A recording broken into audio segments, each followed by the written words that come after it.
but I wake up every single time in the morning profoundly inspired by doing the work that we do. And that I wish everybody on earth to feel that and have that. And that is a journey that as you move forward and as you find your mission and you deliver on it, that gives you such incredible strength and energy.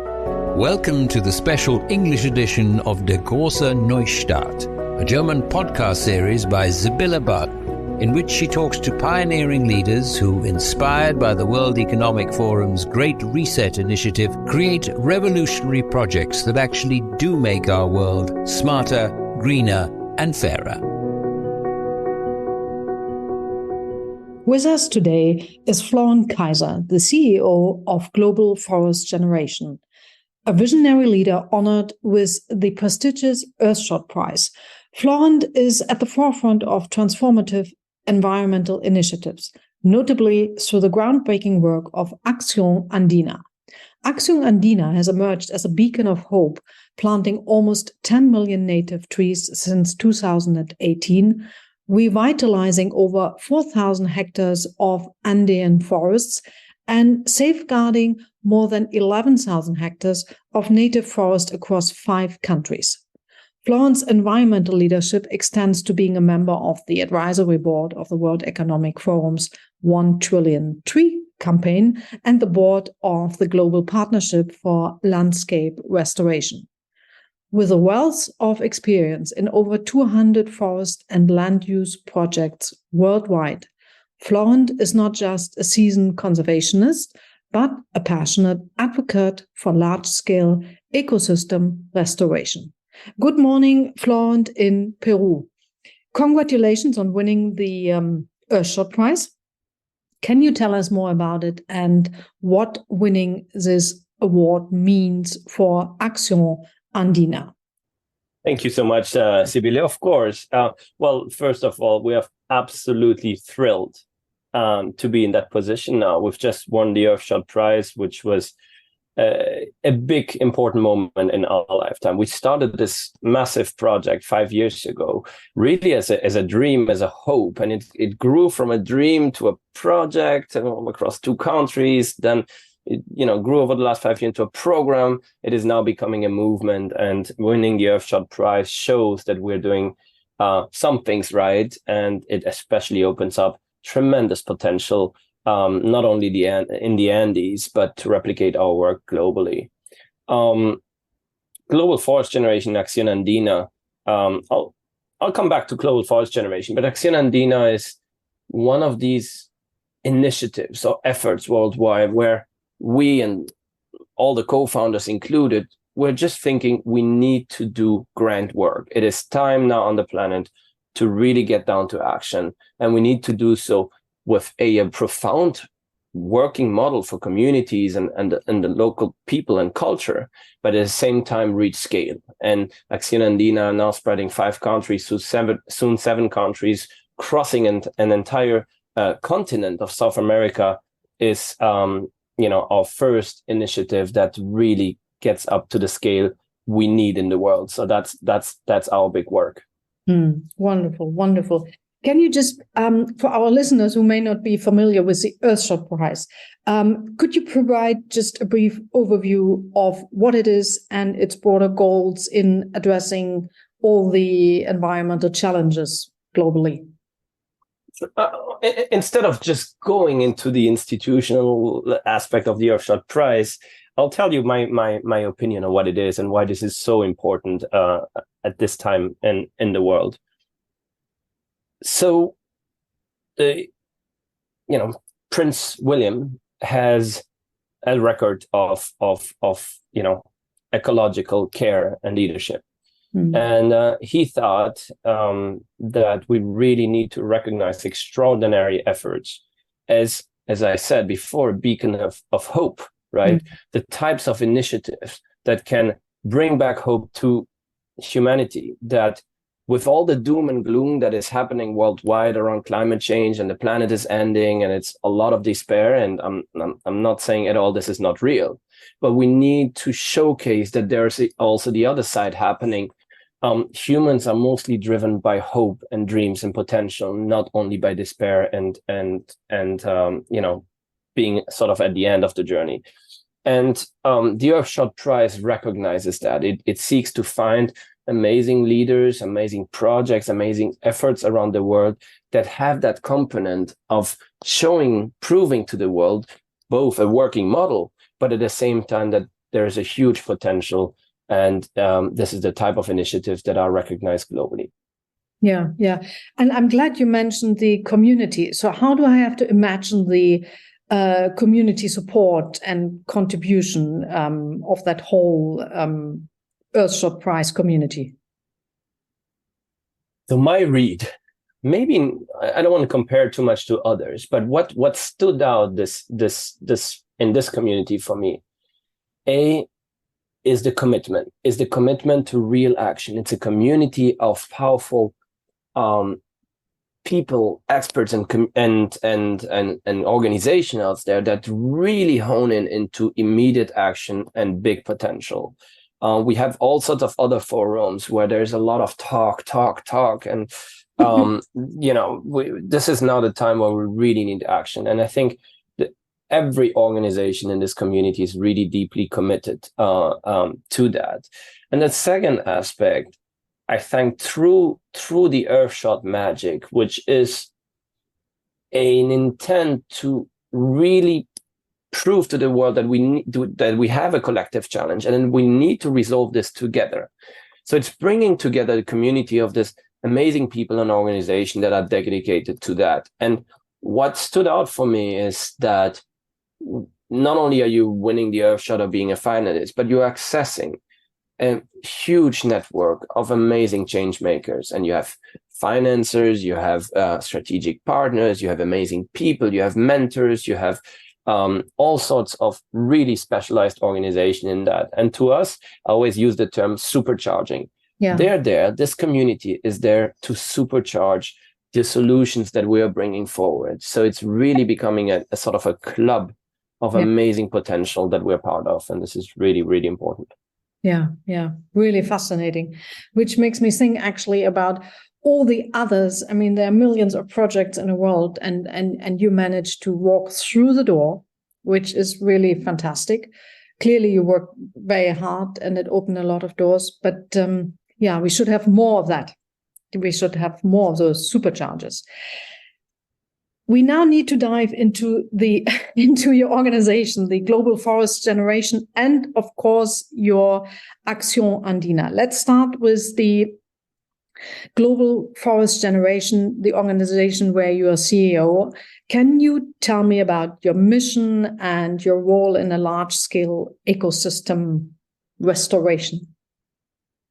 Global Forest Generation's mission is really make a different and immediate and scalable difference in large-scale ecosystem restoration. We are at a state on the planet where we not only need to drastically and immediately conserve every forest and every ecosystem that is left, but we also are in a place where we need to actually restore a lot of the natural and ecological capital that there is in the world, along with all the social benefits that come with it in a lot of the regions of the earth. This is really the way to make our planet future safe for humanity and biodiversity and many more. And so Global Forest Generation, seeing everything that is going on in the world, was saying, okay, we need to find a model that allows us to not only do the really right thing with the right people on the ground, with the right leaders, with the communities that are already showing potential and action, but we need to do so at scale. And just quickly on the birth history of Global Forest Generation, an extraordinary. So first of all, it started with our extraordinary leader, Constantino Auca, who was recognized last year with as a champion of the earth by the UN.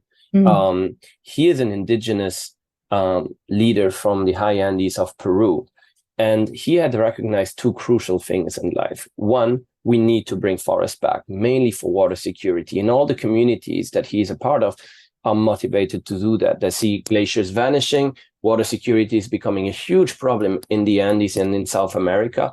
The only natural substitute to the glaciers holding the water are natural forests and ecosystems. Native, must add to that, native forest and ecosystem. There's many other trees, exotic trees that are planted that are disastrous for water and so on. So I'm really talking about native ecosystems. And the second thing he recognized is his culture. His culture has a unique ancestral set of principles called Ayni and Minka, indigenous principles that allowed the Inca Empire, for example, to bring hundreds of thousands of people together to conduct great work, whether it's building fortresses, holding the empire together, and so on. And Tino recognized the potential of that for nature restoration. So what he did is really starting to revive his ancestral culture and be able to mobilize thousands and thousands of people to conduct reforestation, forest protection work, and many more things. So in 2018, when Tino invites myself and the co-founders of Global Forest Generation to see one of his projects live in Peru, it really changed our life. We had 1,000 people coming together, and I think over the course of a weekend, we planted over 100,000 trees, native trees, with the communities. And I remember asking him at the end of the day, Tino, you've done amazing work. There's over the last 20, 30 years, but the potential that we see here is enormous. What is next for you, Tino? And Tino opened up, I would like to replicate what I have done here in the Andes and here in Peru, and spread it across the entire Andean mountain range. That is a 7-country, 7,000 kilometer long stretch of mountains, and roughly with similar challenges. And both the co-founders and I, we were blown away by the grand vision, by the commitment, but also knew two things. The model was unique, but we knew Tino couldn't do it alone. He needed a support system that helps him plan this out, design this out, seed financing, grow the initiative in a sustainable way, communicate the impact, track the impact, build all the systems that you need to really make such a movement stable and scalable. And so the mission of Global Forest Generation is exactly that. We are co-founder of Acción Andina, which is a program together with his organization, EcoAn. And while Tino's organization takes care of all the implementation on reforestation, he finds the amazing local partners, local leaders, work with the communities and his partners across the Andes. Global Forest Generation's role is really that main strategic partners. We are helping build the infrastructure. We are helping, we're not a donor of Acción Andina, but we are the strategic partner to mobilize sustainable finance for the initiative. So there is a lot of fundraising, there's a lot of partnership building, there's a lot of helping local groups to fundraise themselves with the idea to really have access to the type of funding that we need to have in place. And there's a big part also from us to strategically position the work that we do internationally and in the region, working with governments, working with amazing international forums, spreading and sharing the voices of our local leaders. And just ending on that thought, Global Forest Generation really 100% recognized that's one of our most important values, the local leadership of amazing leaders like Tino and many others that have been doing work for 20, 30 years, but would never be able to grow beyond their own realm. And so Global Forest Generation seeks out to identify those partners, unite them across an entire ecosystem range or region or continent, and helps kickstarting a massive initiative. And so we started in the Andes, but our ultimate goal is really to replicate this in other areas of the world as well. Sounds really incredible. And I find the way you describe it, that he is focusing on the implementation, and your organization makes sure that the whole strategy works. But when you set up this company, how did you know where and how to access finances for this kind of project? So that's where, that's actually quite a nice story. The co-founders of Acción Andina and myself as CEO, I was hired as executive director, and we were quite a multi-generational group. So we had 2-3 co-founders that are really at the end of, let's say, their very successful conservation careers, and they brought a lot of wisdom, big networks, and also a lot of knowledge on how to access funding specifically for conservation. I, as a young person, as an ecopreneur, I brought myself a huge global network in different areas, mostly at the UN, the multilateral sector, the forest sectors. Really, the staff we started hiring are bringing a lot of this youthful, passionate, entrepreneurial energy. So it was really a mix of that. And I can say that some of the co-founders has put personal money because we believed in that mission. I'm not talking huge sums here. I think we started with a $50,000 or $100,000 grant personally from from some of the co-founders, but that allows us to get going. And I think one of the reasons we have been successful is that from day one, the story has been absolutely authentic with Acción Andina. We've shared very transparently the work that we're doing, the challenges that we are facing, a vision that is not 1-2 years. We're not planting trees. It's really a long-term vision of potential and action that will, and that captured a lot of people and organizations' immediate support, but also allowed us to early on set off major partnerships. For example, with Salesforce being a tech company that was absolutely inspired by the long-term vision and the type of work we're doing in a very remote place in the Andes. And they have stuck with us from day one and have really helped us to grow. And I can name a few other. One Tree Plan was tremendous. We started with a $50,000 grant and really rapidly grew to several $1 million that could come in because we were really showing that the model works on the ground. Trees are getting planted, survival rate is high, we have the right set of leaders. And so people believed in our model and wanted to support us. And on the more practical side, Florent, when you reforest the land, to whom does the land belong? Who do you have to deal with? Oh, who do we have to deal with? A lot of people. When we started Acción Andina, we had a few hundred people involved from the communities. Nowadays, I think we're reaching 30,000 people actively involved. We're not talking about benefits, people benefited. This number is much higher, but actively involved, 30,000 people from the community. So it's really growing. But in most countries, especially Ecuador, Bolivia, and Peru, where the Inca Empire was such an important role. And the Inca Empire reached down to almost to Patagonia and Argentina and Chile and to Venezuela up, in the north of the continent.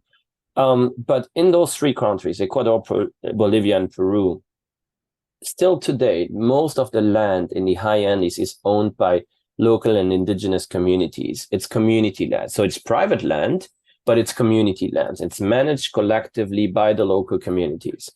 And the important aspect here is that the communities are the ones seeking to restore the land. So more often than not, the communities are reaching out to us. Can you help me reforest my land or protect the forest? Can you help me bring back these forests that have been deforested over the last 500 years? And I can talk more about that a bit later.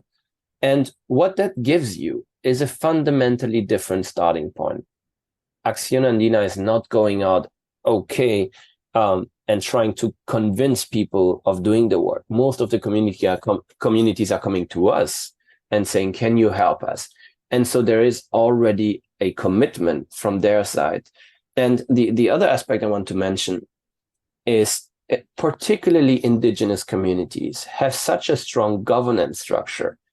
When they decide at the community, so decisions in the community are taken quite often as a community as a whole, right? even more often by a group of women that are sort of representing the communities. And when there is a decision made, for example, to bring back those forests or set aside certain pieces of land, then all the communities, literally every person in the community is following through and is participating in those efforts. That is very, very different in other parts of the world where you don't have that indigenous magical power of a central community with a strong identity and governance system. In Argentina, Chile, unfortunately, and really sadly, a lot of the community land a lot of the communities have been displaced or even worse over the last few hundred years. And today there's a lot of private lands. So part of the efforts that we're doing is helping communities title their lands to really make sure they're in control of their lands. But also in Argentina and Chile, some areas are either led by the government or private landholders. So in the future, we'll also need to look at, do we need to buy back land to set it aside for conservation, restoration purposes?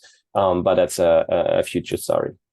Very encouraging, Florent, that you say that the indigenous community owns their own land. Because earlier this year, I spoke to the Sami who live in the north of Europe, and they face pretty much the same problems as, let's say, the Argentinians, because they don't own their land. Anyway, that's a topic for another time.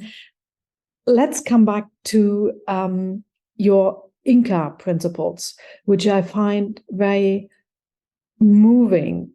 How do they guide the initiative? Yes, so I obviously I would rather have my co-founder Tino explaining that, but because that is his life's work, and he was the one recognizing the potential of these principles. So Ayni and Minka, two words in the local Quechua language.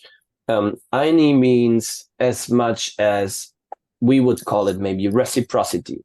So whatever is good is done to me, I will bring back to you, right?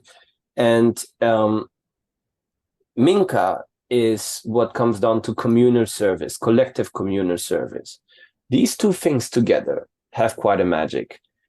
And that is that when communities, so you need a lot of people to reforest large areas and massive amounts of trees. To plant 100,000 trees in a day, you need roughly 700 to 1,000 people, because it's just hard work, it's remote areas, and it's done by hand.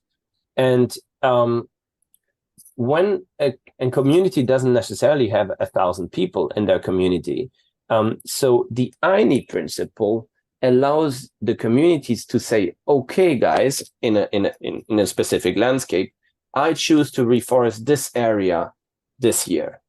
Can you come with your Ayni commitment? Can you come to help us to reforest their land? And what happens is that all nearby communities are bringing in the Minka, which is then a huge communal service, all their people, but also all their saplings in a single day or on a couple of days.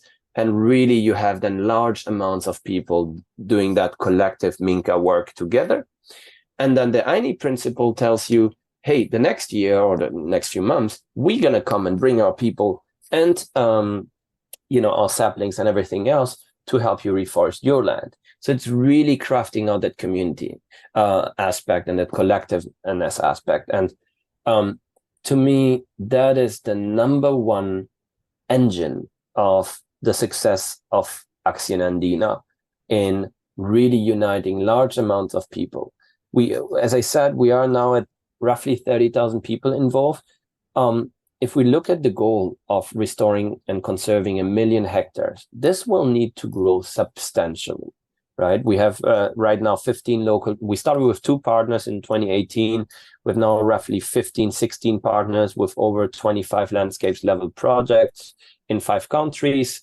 In order to reach the goal, we'll need to go to hundreds of partners. We'll need to go from currently, I think, 150 local communities to thousands of communities.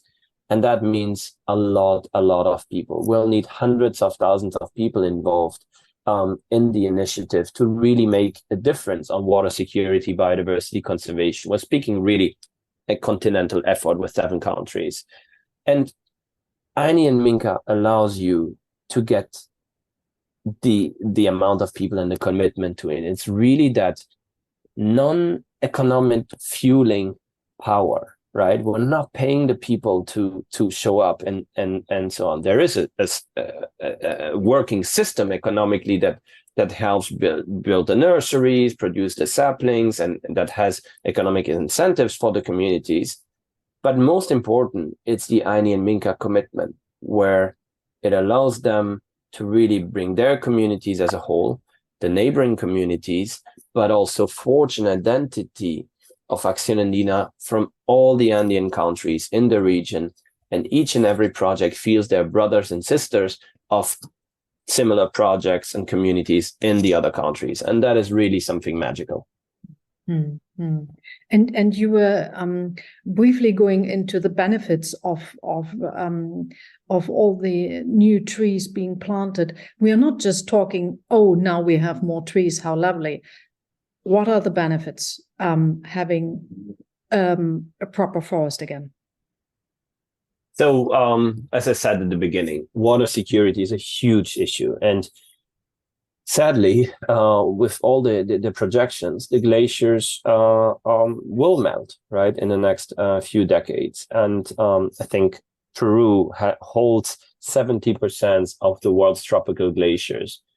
And most of them will disappear in the next 30, 40 years. And what that does is it will really put a big toll on water security for the continent. These are the headwaters, not only of the Amazon rainforest, right, providing a lot of water for that, but also for every major city and community on the coast, on the mostly arid coast of South America, right? Mm-hmm. And so we're speaking about hundreds of millions of people being affected potentially by the lack of water.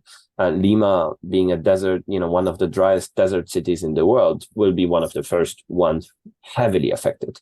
And so at first there's an ecological benefit. The communities recognize that they see community A without forest has has a long drought period. Community B, where there is a forest still up there, they have 3-4 months longer water. That's for agriculture and thus food security and just makes life easier, let's say.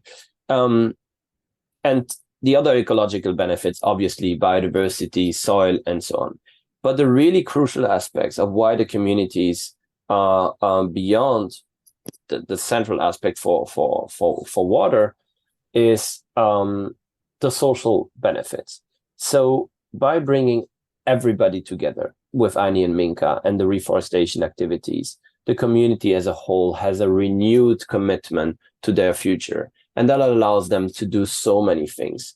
As part of the income generated from building nurseries and producing the saplings, so the projects buys at the end of the production period symbolically the saplings, which brings income to the communities, which is then also that the income from the community to the communities is put in a community fund and communal fund, and they use for whatever their biggest priority as a community level. It could be the local school, it could be the local access road, it could be solar panels for communities that are really remote, anything that they prioritize.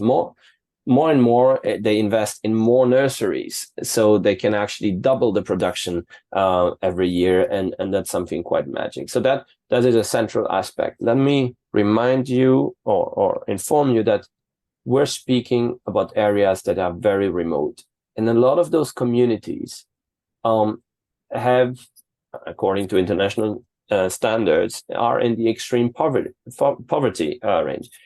We've done, our local partners, Ecoan, did, I think, 8 years ago, a study that looked at the access to finance, let's say, or the access to economic means of communities. And the average community in remote high Andean Peru has, the average family in a community has access to 70 to 100 $70 to $100 per family per year, right? And I always say, remember when you're going for dinner the next time, or when you take your phone out, right? We're speaking of a 1 year, 70 to 80 for a family. And so every financial additional benefit that comes from it is really transformative for the communities. So yeah. In the time you have been there, how much change did you observe? How much change did you see? So we've planted, we're just in the process of finishing the 10 million native trees, as you know, across the 5 countries we're operating.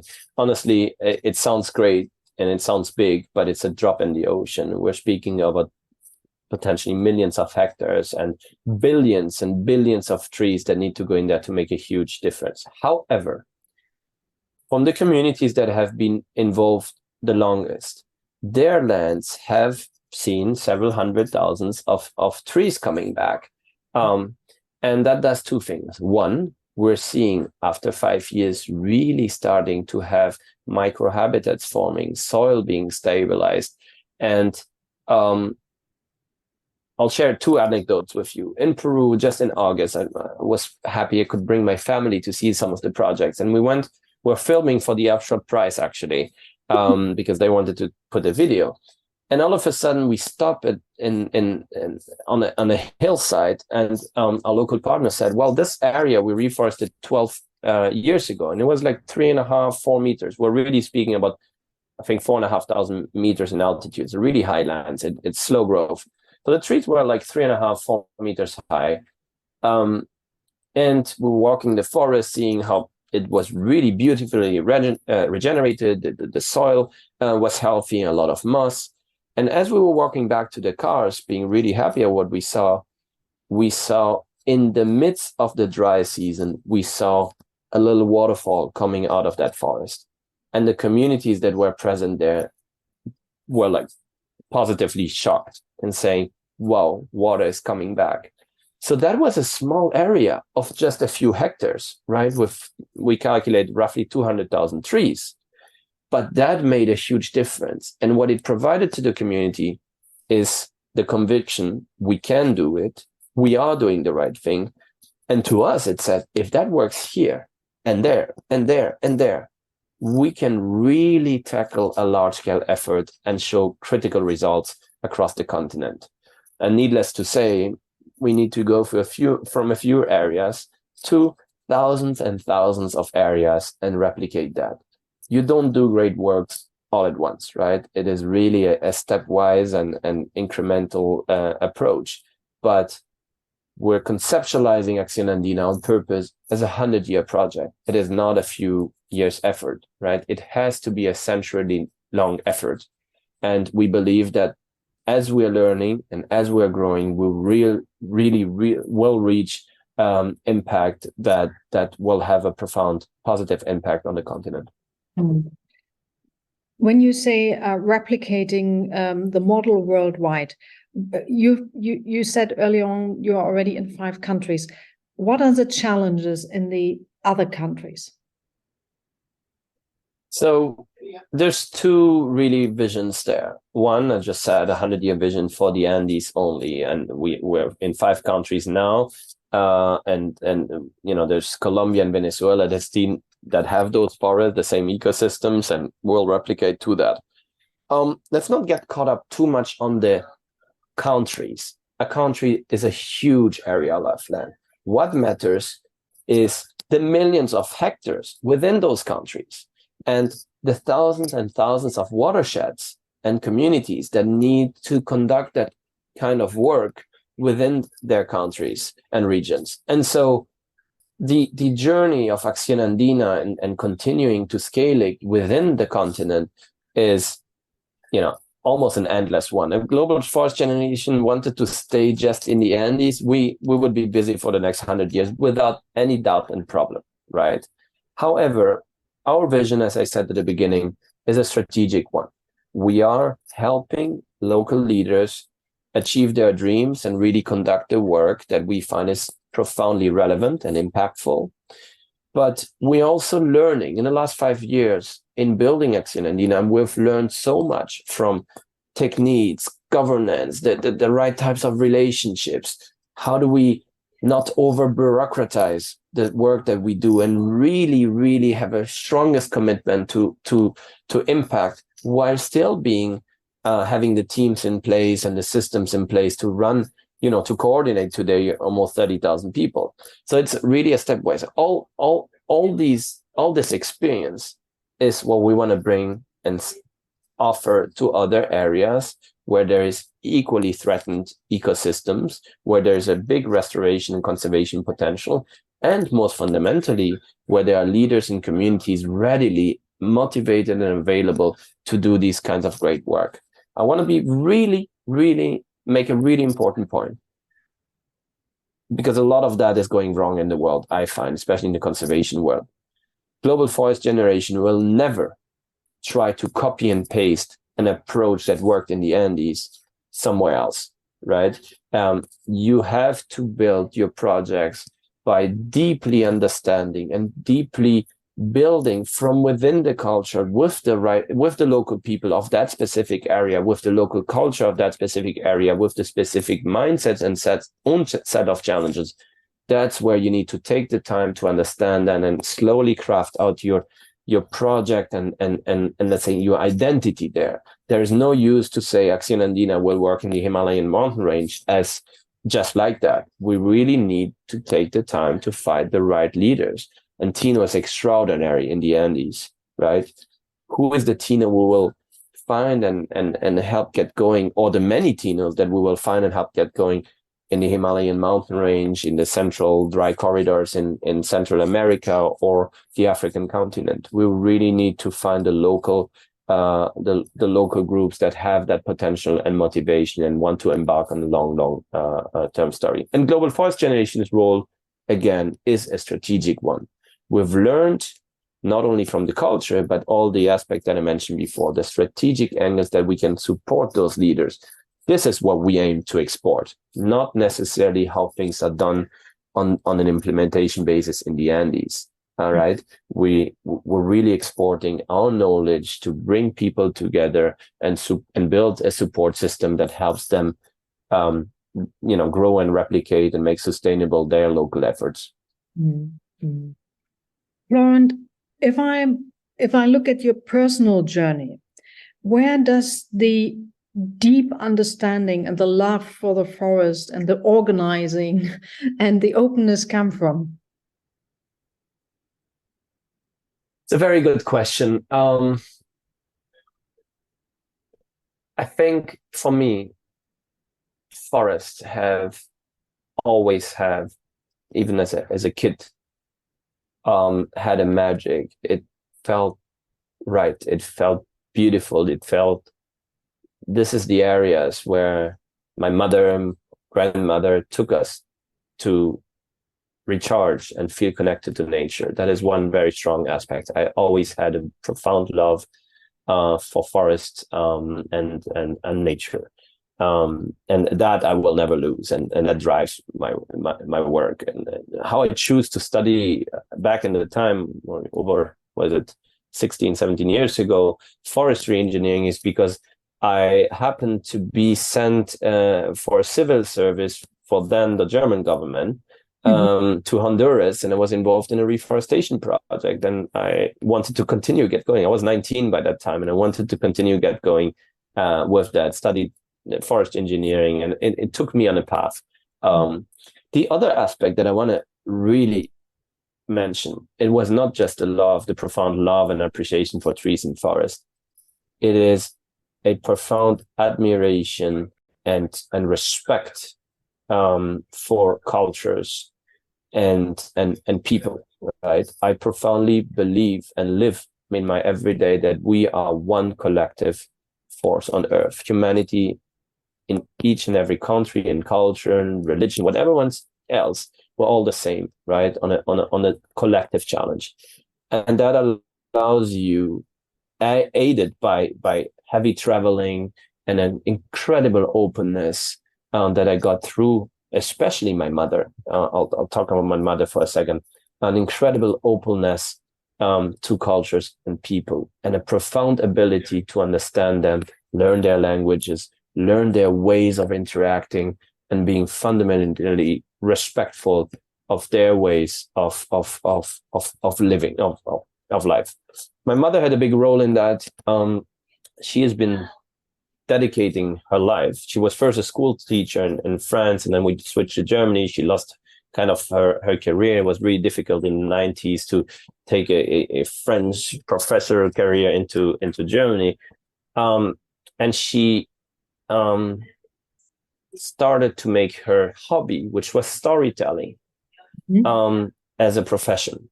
And what she's done is, since I was, we were born with my brothers and sisters, we were exposed to every sort of culture. We had storytellers from Africa, from Asia, from Eastern Europe coming and entering our houses. We were taken on spectacles and performances. And my mother is not a performing storyteller in the sense that she's a good storyteller. She is, right? But more than that, she was always working with the culture and the people via the tool of storytelling to bring those cultures together. And she's done a lot of integration work with immigrants, for example. And that, I think, has really shaped my own curiosity, my own ability to really want to understand people and live with them. I'm here. A lot of my friends here in Peru, where I lived for the last 10 years almost.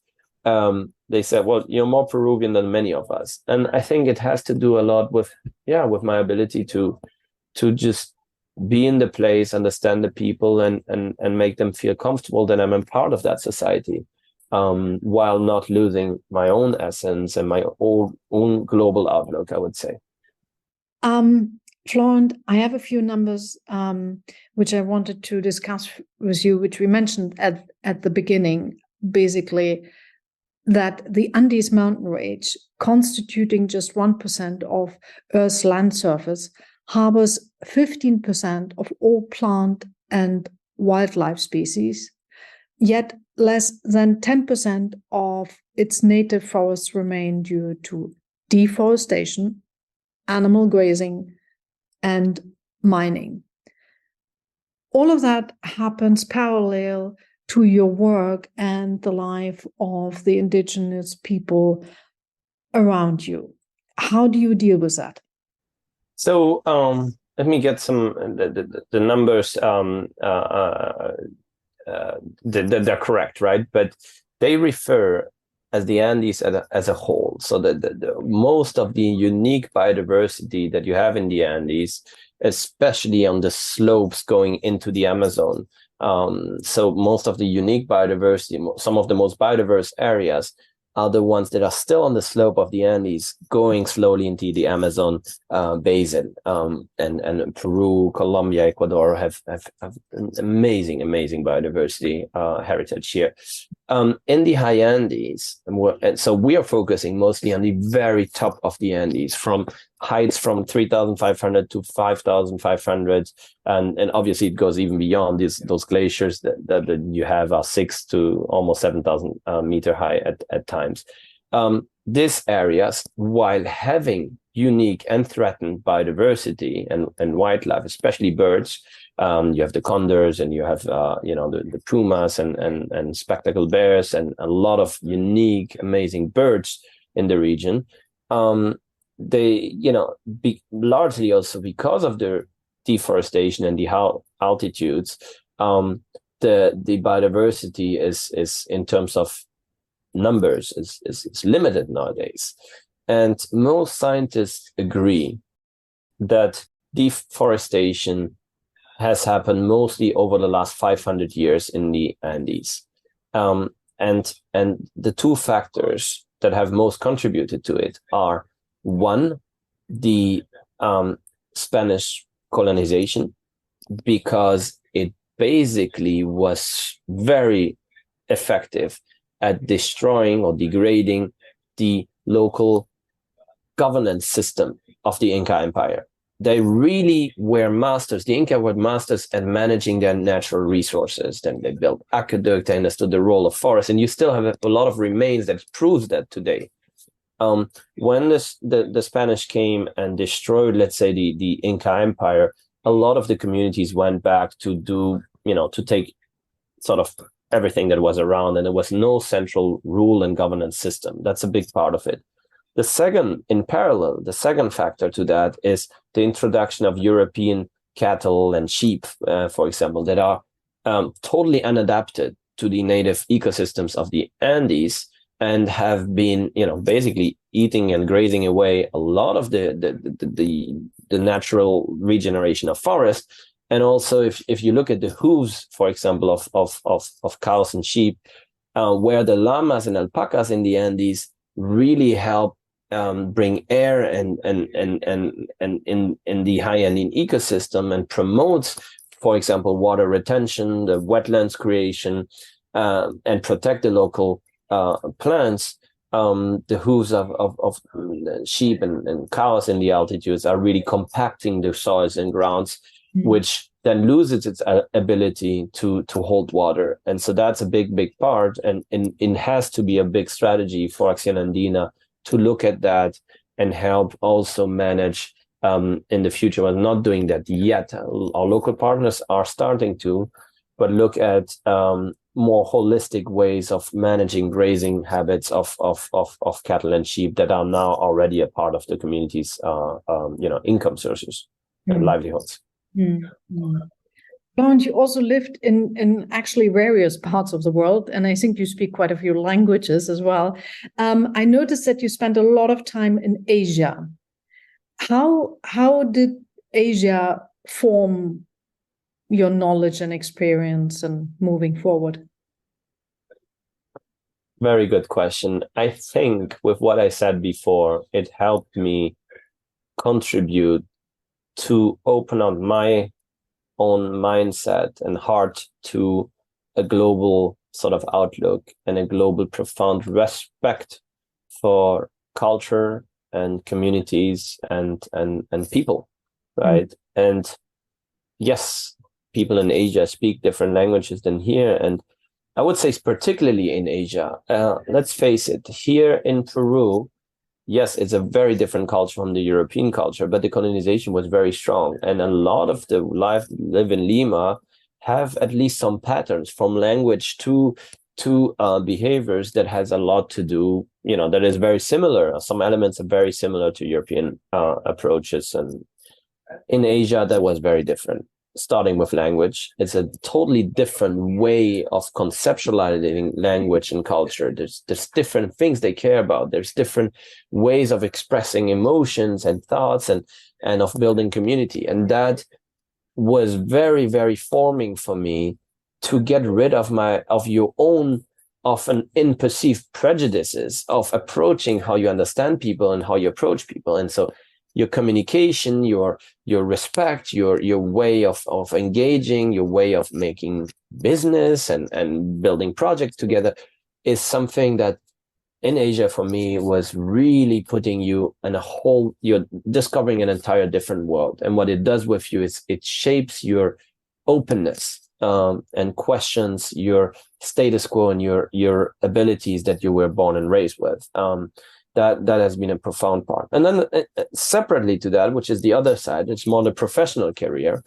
I started, so I got elected in my studies, ironically, as the global president of the International Forestry Students Association, by that time representing all forestry students worldwide in a huge, university networks and student network with almost 80,000 students participating. And much of that work happened to be focused on Asia, and things led to others. And I was hired at the UN and was based in Bangkok by that time, and spent the next, let's say 5-6 years in the region. I was in Vietnam, I was in Thailand, and then later in Indonesia as well. And how did Asia shape me through the work? I got, I would say, the good news is I got a huge understanding of how global and multilateralism is functioning at the UN networks and big organization, international organization, what fabulous role and responsibility they have. However, and that is really important, as a young person with incredible drive and entrepreneurship, I got so incredibly frustrated and bored by the big international bureaucracy. And I saw a lot of inaction, and I saw a lot of talk, and I saw a lot of slow processes. You wouldn't believe, in order to get one proposal out or a great idea, you had to wait 6 months and it's through legal and all of that. And that you don't kill a 25-year-old's energy with those things. And so I happened to, in one of the students' conferences, then I was coming back as an alumni already, in Madrid, I met my today wife back pretty much 10 years ago, and she's Peruvian. And I was living in Vietnam by that time. And, long story short, 6 months later, she said, I'm in Peru. I'm working in Peru, and I'm a forestry engineer, and I'm in the Amazon. And that was enough for me. Like her and the dream as a forester and a forest lover to come to work to the Amazon was just too big to reject, and I moved. Florent, can you share a few key points what it takes to build large-scale ecosystems?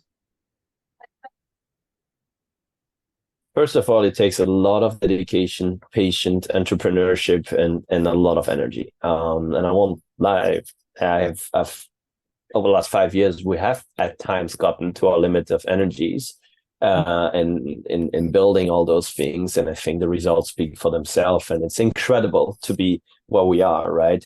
But it's not, it's not necessarily easy work. Working with local communities and the cultures,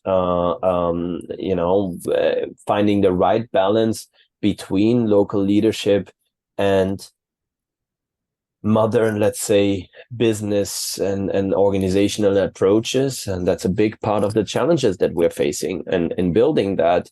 But I think we're doing pretty well despite those challenges, because we're really committed to the mission. I think the second point is really that I can't tell you how incredibly energized, lucky, and gratifying that feels to have met a person like Tino and many other leaders and our co-founders that are profoundly dedicating to a mission that we live all together on a day-to-day basis. I wake up in the morning. Of course, I'm stressed about the day to come and all the things I need to get done, but I wake up every single time in the morning profoundly inspired by doing the work that we do. And that I wish everybody on earth to feel that and have that. And that is a journey that, as you move forward and as you find your mission and you deliver on it, that gives you such incredible strength and energy. Honestly, I don't feel, of course, I feel I'm working because we're doing a lot of things, but I don't feel we're working because it just feels like the mission and there's no alternative to it, right? That's that. And then what I would call, especially young people, finding deep down in themselves what they really want to do. And then and where is that? And that happens through inward looking. You can call it meditation or whatever else your tool is, but really understanding what drives you in life. And then becoming, I like to promote the entrepreneurial mindset, never accepting status quo, never accepting, okay, I need to just apply for a job and enter the job market. No, I need to find what I love in life and build whatever I can see in order to deliver on this mission. And so that has been, being your own entrepreneur is a mindset, is a starting point, is really something where you never accept the existing boundaries, but you're building and finding the people who will help you build that. And then the last point I wanted to really make,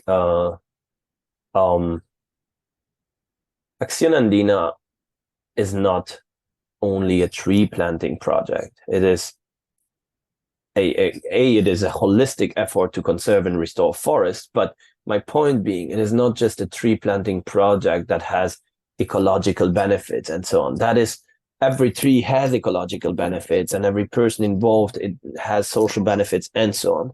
But a huge part that I, especially with my global outlook, find profoundly important is what I said at the beginning, the symbol of hope. By feeling and living action, and by showing action and results and potential, people that are coming together in the tens of thousands have this magic power of it is doable. And that, to me, that spirit is what we need to take globally. And that can happen doing reforestation, restoration, conservation, but it can happen in any field.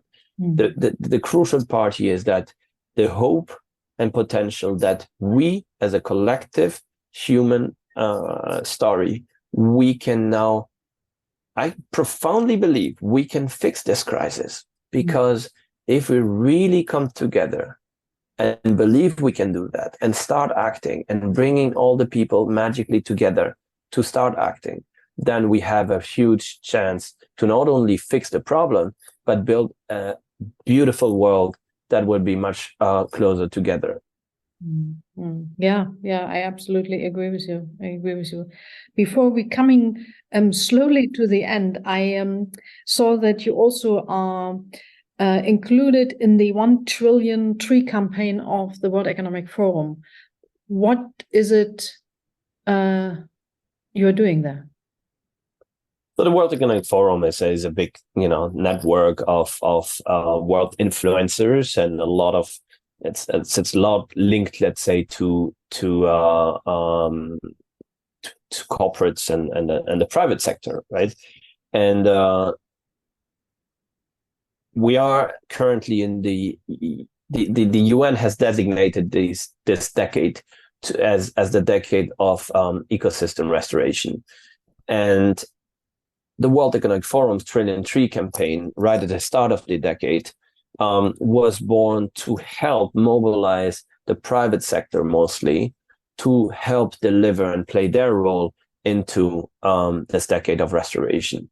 And so what it comes down to is a group of committed, both corporate leaders and entrepreneurs, as well as corporations as such, that are looking at sustaining and scaling restoration, committing whatever their business model in their sector is to helping. And one example of that is one of our main partners is Salesforce, this tech company, Silicon Valley tech company, that has become quite a big force. And Mark Benioff, their leader, has been one of the really driving force of bringing the restoration world to the World Economic Forum and helping mobilize and motivate other companies to really create meaningful actions, contribution.